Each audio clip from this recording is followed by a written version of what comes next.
శ్రీమాత్రే నమః అండి. ఏప్రిల్ 18వ తేదీ నుంచి మనకు వైశాఖ మాసం ప్రారంభమవుతుంది. అనగా రేపటి నుంచే అని మనం చెప్పుకోవచ్చు. అయితే చాలామంది సంతానము లేక ఎంతో బాధపడుతున్నారు, ఎంతో ఇబ్బంది పడుతూ ఉన్నారు.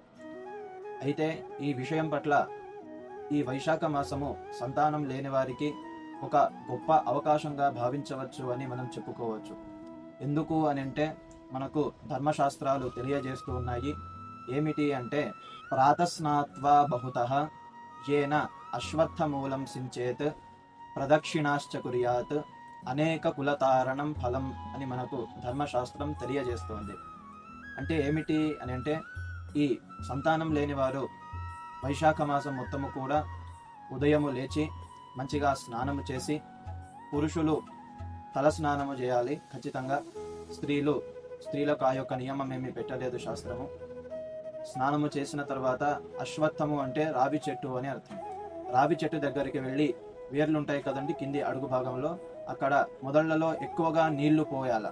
నీళ్లు పోసి ఒక 4 ప్రదక్షిణాలు చేయాలి అని శాస్త్రం చెప్పింది. ఇట్లాగా ఈ వైశాఖ మాసం మొత్తము కూడా ఎవరైతే చేస్తారో అనేక కులతారణం ఫలం అని చెప్పింది. సంతానం కలుగుతుంది అని మనకు ధర్మశాస్త్రాలు తెలియజేస్తూ ఉన్నాయి. అయితే దీనికి నియమాలు ఏమైనా ఉన్నాయా అని కొంతమందికి సందేహం రావచ్చు. అవును, ఖచ్చితంగా దీనికి కూడా కొన్ని నియమాలు ఉన్నాయి. ఏమిటి అని అంటే మనకి ఇష్టం వచ్చినట్టుగా ప్యాంట్ షర్ట్ వేసుకొని వెళ్ళి అక్కడ పూజ చేయడానికి శాస్త్రం మనకు అనుమతించలేదు. వృక్షము దగ్గరికి, దేవతా వృక్షము కాబట్టి అక్కడికి మనం ఎలా వెళ్ళాలి అని అంటే పురుషులు లుంగీ షెల్లా ధరించాలి, తెల్ల వస్త్రాలు. నూతన వస్త్రం ధరిస్తే ఇంకా మంచిది. ఆ యొక్క లుంగీ షెల్లకు అంచు ఉండాలి ఖచ్చితంగా. అంచు ఉన్న లుంగీ షెల్లానే ధరించాలి. స్త్రీలు చీర కట్టలో వెళ్ళాలి, చీర కట్టుకునే వెళ్ళాలి. అక్కడికి వెళ్ళి ఇద్దరు కూడా భక్తిపూర్వకంగా అక్కడ పూజను చేసుకోవాలి. అయ్యగారు చెప్పారు, మనం వెళుతున్నాము, ఏదో పూజ చేస్తున్నాము, ఏదో ప్రదక్షిణ చేస్తున్నాము అంటే ఆ యొక్క ఫలితం మనకు ఉండదు.